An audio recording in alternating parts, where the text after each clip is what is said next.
Hello hospital அர்ஜென்ட்டா blood தேவைப்படுது. குரூப்ல சொல்லி நம்ம காலேஜ்ல இருந்து யாராவது சீக்கிரம் அரேஞ்ச் பண்ணுங்க. இந்த காலத்து பசங்க எல்லாம் ஆர்வ கோளாறுங்க. விவரம் பத்தாது. டேய் நான் ஈவினிங் பார்ட் டைம் ஜாயின் பண்ணிருக்கேன்டா. அப்ப இனி டெய்லி பார்ட்டிடா. இல்லடா இப்ப இருந்தே மியூச்சுவல் ஃபண்ட்ஸ்ல இன்வெஸ்ட் பண்ண போறேன்டா. அப்பதான் 25 வயசுல வால்யூம் கொஞ்சம் கம்மி பண்ணுங்க. இன்னொரு பேண்டமிக்கே வந்தாலும் பொழைச்சுக்கலாம். இந்த காலத்து பசங்களுக்கு. ஹலோ மச்சான், நான் அருண் பேசுறேன்டா. சொல்டா. எங்க இருக்க? என் நாவல் விஷயம் ஒருத்தரை பார்க்க போயிட்டுருக்கேன்டா. ஆமா, உன் நாவலை பப்ளிஷ் பண்ண போறேன்னு கேள்விப்பட்டேன். ஆமாண்டா, கிட்டத்தட்ட முடிஞ்சது. இன்னும் கிளைமேக்ஸ் மட்டும் எழுத வேண்டியிருக்கு. அதை முடிச்சிட்டேன்னா பப்ளிஷ் பண்ண வேண்டியதான். சரி, அனுவை போய் பாத்தியா? இன்னொருடா மச்சான், என் நாவல் பப்ளிஷ் பண்ணதுக்கப்புறம் தான் நான் அனுக்கிட்ட ப்ரப்போஸ் பண்ணலான்னு இருக்கேன். அவகிட்ட எப்ப கடைசியா பேசுன? 1 மாதம் இருக்குன்னு நினைக்கிறேன்டா. டேய், ஏன்டா அவகிட்ட லவ் சொல்ல இவ்ளோ தயங்குற? என்னை போய் தெரிஞ்சுக்கிட்டே இப்படி கேட்குறியாடா? சரி விடு, எதுக்கு கால் பண்ணே மறந்துட்டேன் பார். நெக்ஸ்ட் மந்த் சிஸ்டர் மேரேஜ் வச்சிருக்கோம்டா, ஒழுங்கா வந்து சேரு. வந்துடுறேன்டா. டேய், வரேன்னு சொல்லிட்டு கடைசி நேரத்துல கதை கொடுத்துறாத. அதெல்லாம் கரெக்டாக வந்துடுவேன்டா. நான் ஃப்ரீ ஆனதும் உன் சொல்லாத காதல் கதைக்கு ஒரு முற்றுப்புள்ளி வைக்கிறேன்.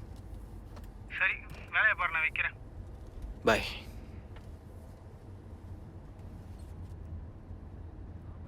படுகொலை செய்யப்பட்டார். இந்த வழக்கு தமிழ்நாட்டில் மிகப்பெரிய பரபரப்பை ஏற்படுத்தியது. கொலை நடந்து 12 நாட்களாகியும் பல்வேறு விசாரணை ஆணையங்கள் இவ்வழக்கை விசாரித்தும் இதுவரை யார் மீதும் எந்த நடவடிக்கையும் எடுக்கப்படவில்லை என்ற குற்றச்சாட்டு நிலவி வருகிறது. இந்த நிலையில் வழக்கை விரைவுபடுத்த மூச்சுட்டே கனவா ரவிச்சந்திரன் சென்னை உயர்நீதிமன்றத்தில் மனு தாக்கல் செய்த மனுவை விசாரித்த நீதிபதி ஜெயச்சந்திரன் இன்னைக்கு கஸ்டமருக்கு பெயிண்டிங் டெலிவரி பண்ணுறதுக்காக அப்பார்ட்மெண்ட் போயிருந்தேன். அப்போது அப்பார்ட்மெண்ட்டில் ஒரு கொலையை பார்த்தேன். கொலையை பார்த்தியா? உனக்கு தான் கண்ணே தெரியாது. சரி கேட்டேன். நான் சொல்கிறத முழுசாக கேளு. அப்பார்ட்மெண்ட் பார்க்கிங்கில் பெயிண்டிங் எடுத்து நடந்து போயிட்டு இருந்தேன்.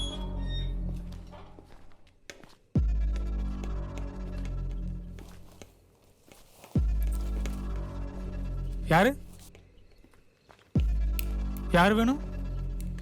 ஜீவா சார் இந்த பெயிண்டிங் உங்ககிட்ட டெலிவரி பண்ண சொல்லியிருந்தாரு. ஜீவா சாரா? எவ்வளோன்னு சொன்னீங்கன்னா நானே. இல்லை நீங்கள் அவர்கிட்ட இல்லை பரவாயில்ல, நானே கொடுத்துட்றேன். எவ்வளோ? 1500. ஒரு நிமிஷம் வெயிட் பண்ணுங்க, அது வரேன். சரி.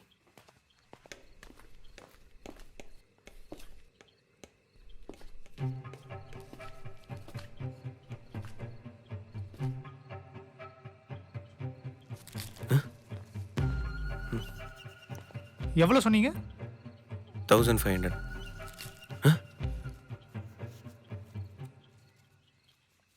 தேங்க்ஸ்ங்க.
அதற்கு ரவிச்சந்திரன் தரப்பு வழக்கறிஞர் சிறப்பு புலனாய்வு குழு விசாரணை நம்பும் வகையில் சரி, டைம் ஆயிடுச்சு, நீ வீட்டுக்கு கிளம்பு. செயல்படு தீவிரமடைந்து இருப்பதால் குற்றவாளிகளை கைது செய்ய நாளைக்கு இதை பற்றி நியூஸ் பேப்பரில் வந்தால் உடனே என்கிட்ட சொல்லு. என்று கூறினார். மேலும் அரசு தரப்பு வழக்கறிஞர் சிறப்பு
வரேன்.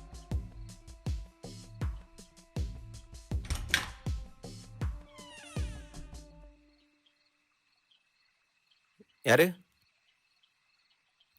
யாரு? என் பேர் புகழ். நான் ஒரு ரைட்டர். இந்த புக்ஸில் எழுதி பப்ளிஷ் பண்ணுவாங்கல்ல, இங்கே எதுக்கு வந்திருக்கீங்க? நான் ஒரு நாவல் எழுதிட்டுருக்கேன். அது பிளைண்டை பற்றின நாவல். அதுக்கு ஒரு பிளைண்ட் பர்சன் ஹெல்ப் இருந்தால் நல்லாயிருக்குன்னு தோணுச்சு. அதான் பார்க்க வந்தேன். இந்த நேரத்துலையா? இல்லை, உங்கள் அட்ரஸை கண்டுபிடிக்க கொஞ்சம் டைம் ஆயிடுச்சு. காலையில் வரலாமே. இல்லை, நான் மார்னிங் ஊருக்கு கிளம்புறேன். ஒரு 1 hour டைம் கொடுத்தீங்கன்னா போதும். சரி வாங்க.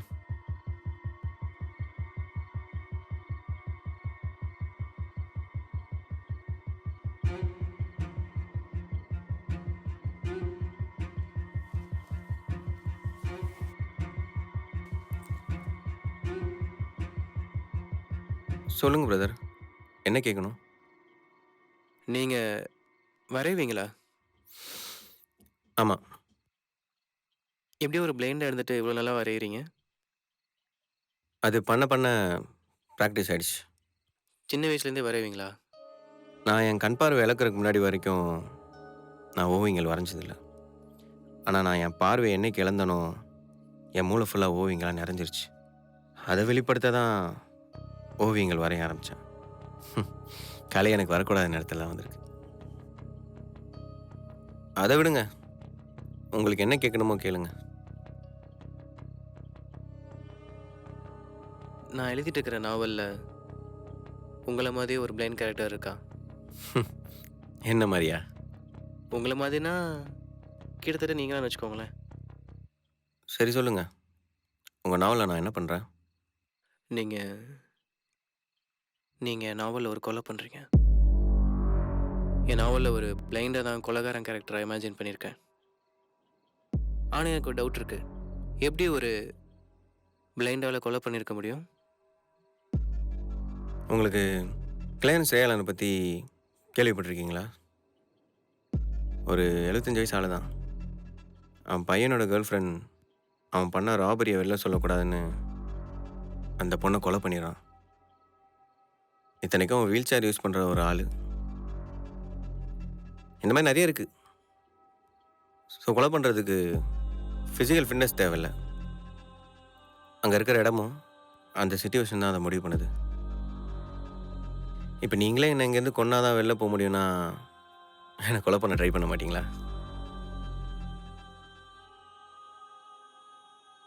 கொஞ்ச நேரம் முன்னாடி உங்களை நான் அந்த அப்பார்ட்மெண்ட்டில் பார்த்தேனே, அங்கே என்ன நடந்ததுன்னு தெரியுமா? அங்கே நடந்த கொலையை பற்றி உங்களுக்கு தெரியணுமா? அங்கே கொலை நடந்ததுன்னு உங்களுக்கு எப்படி தெரியும்?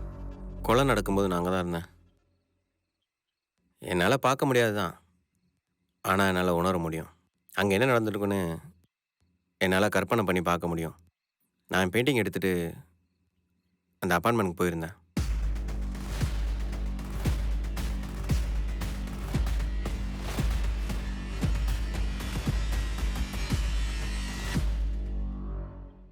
அதை பற்றி வேறு எதுனா உங்களுக்கு தெரியுமா? இல்லை, அவ்வளோதான். இதை பற்றி தெரிஞ்சுக்க தான் என்னை தேடி வந்தீங்களா? சாரி பிரதர், உங்களை நான் பார்த்ததும் தப்பாக நினச்சிட்டேன். நீங்கள் இருங்க பிரதர், நான் போய் பார்க்குறேன்.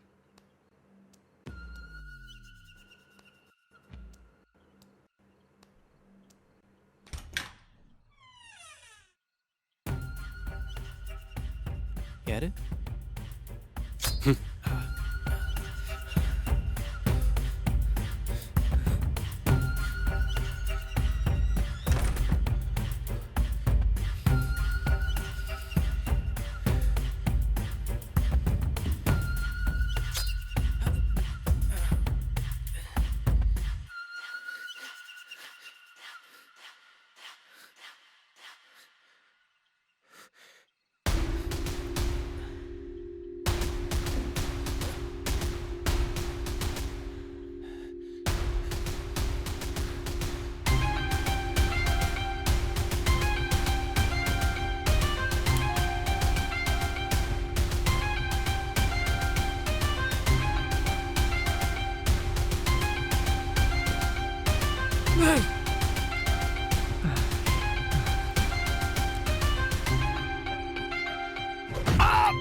ஆமாம், நாங்கள் 2 பேரும் சேர்ந்து தான் அந்த கொலையை செஞ்சோம்.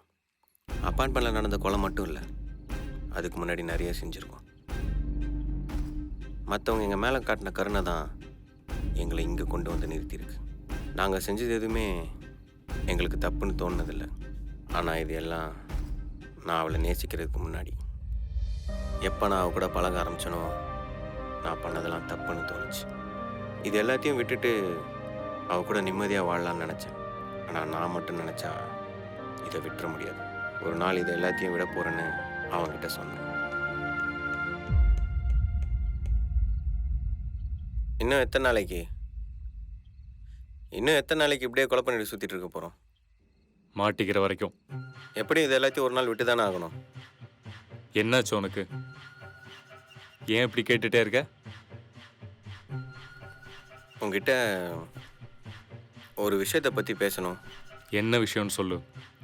நான் ஒரு பொண்ணை லவ் பண்ணுறேன். அவளும் என்ன லவ் பண்ணுறா.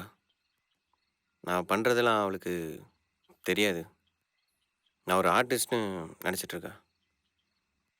நான் பண்ணுறதெல்லாம் அவளுக்கு தெரிஞ்சா கண்டிப்பாக என்னை விட்டு போயிடுவா.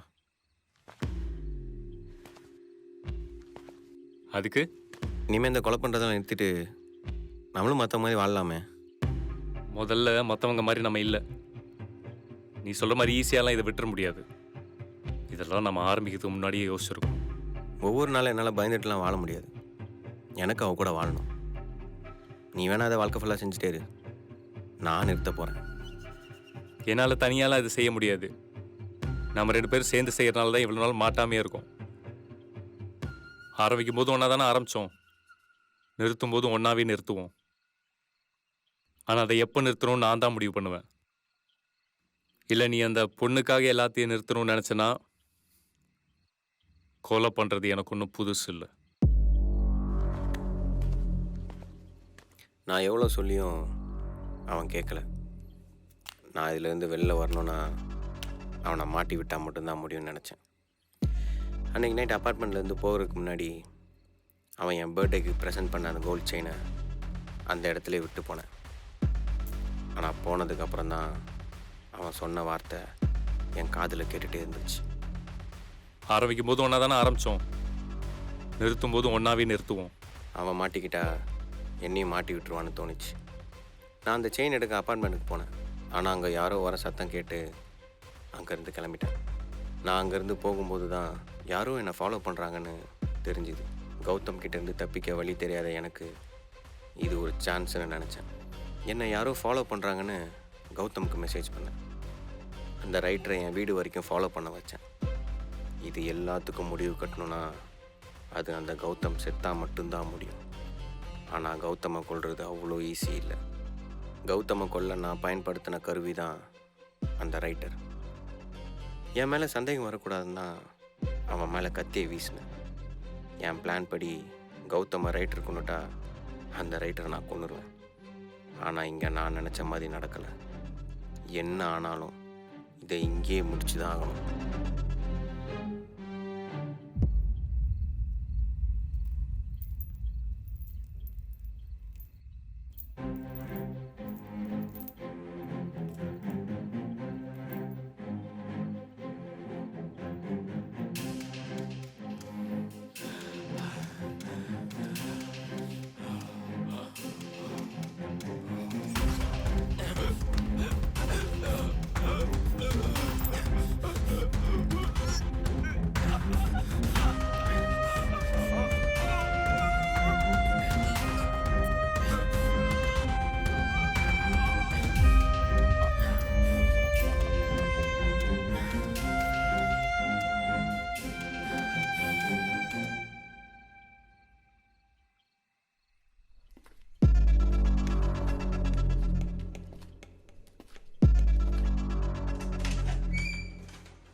நான் செஞ்ச தப்பெல்லாம் கண்டிப்பாக அவளுக்கு ஒரு நாள் தெரிய வரும்.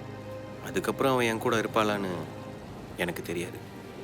ஆனால் இன்னைக்கு இந்த நிமிஷம் அவள் என் கூட இருக்கா. எனக்கு அது போதும்.